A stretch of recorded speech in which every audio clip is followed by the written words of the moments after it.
specifically why is it so important to have trust in God? Because we're always talking about it as Christians, saying that we have to have trust, we need to trust in the Lord's plan. But do some of us really understand how important it is to have trust in God?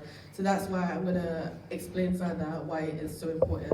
So first off, God knows everything we are going through. That's the most important thing we need to remember. That He knows how it's going to end, how it's going to start, how it's going to go through. Like, He knows every step and every way, every part of the plan. So we need to trust that He's not going to forsake us, that He's not going to leave us hanging, that He's not going to just let us be stuck in that situation forever. We need to trust that there is a way out and that He knows best with every situation and knows how to handle it.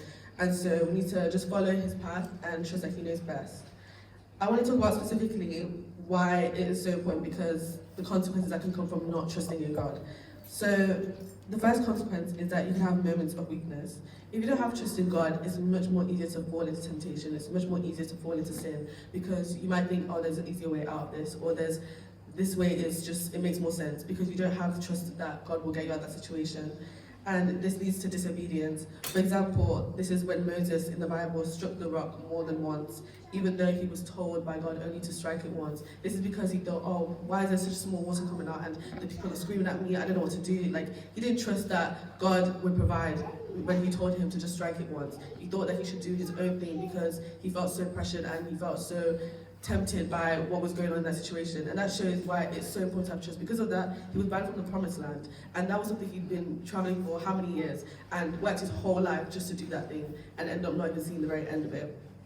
Another important reason is that it can, like I said, it can fall into temptation and end up doing the wrong thing. And there's many examples of that in the Bible where people have fallen into temptation because of their lack of trust.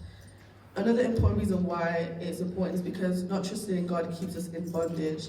Because of not having trust, this means that we're just kept in a circle, we're just kept in a loop of failing and making mistakes and pushing ourselves further away from God, because we don't have trust in Him, because we think that we're the owners of our lives and we can do whatever we want. This means that we're just gonna keep on making the wrong decisions. And so, as we don't trust in God to be there for us, so that's a really important thing. Another important reason why is because we can experience God's anger. So by not having trust, that means we're also taking things into our own hands. And sometimes taking things into our own hands isn't the right thing to do, because God can become angry. And God's wrath is not something we want to experience. An example of this in the Bible is when Jonas got swallowed by the big fish because he didn't trust in God. God had told him to go to Nineveh, I think, and he thought, oh no, I can't go to that place because, they're going to come for me, like, I can't go preaching about God, like, I can't tell them what you want me to tell them, God. And because of that, he tried to escape and outrun his own destiny.